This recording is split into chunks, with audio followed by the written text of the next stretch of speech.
नमस्कार साथियों। आज मैं एक और नई कहानी के साथ आई हूँ, तो चलिए शुरू करते हैं।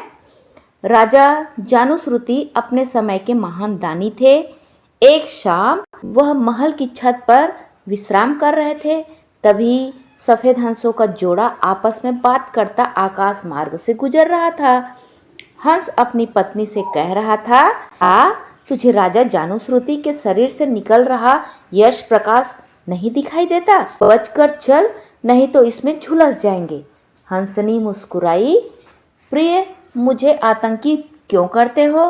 क्या राजा के समस्त दानों में यश निहित नहीं है? इसलिए मैं ठीक हूँ। जबकि संत रैक को एकांत साधना में लीन थे। उनका तेज देखते ही बनता है, वह ही सच्चे अर्थों में दानी है।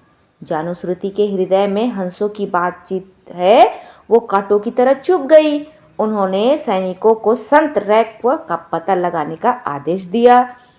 बहुत खोजने पर किसी एकांत स्थान में वह संत अपनी गाड़ी के नीचे बैठे मिले। जानुश्रुति राजसी वैभव से अनेक रथ, घोड़े, गौ और सोने की मुद्राएं लेकर रैक्व के पास पहुंचे। रैक्व ने बहुमूल्य भेंटों को अस्वीकार करते हुए कहा कि मित्र, यह सब कुछ ज्ञान के तुच्छ हैं।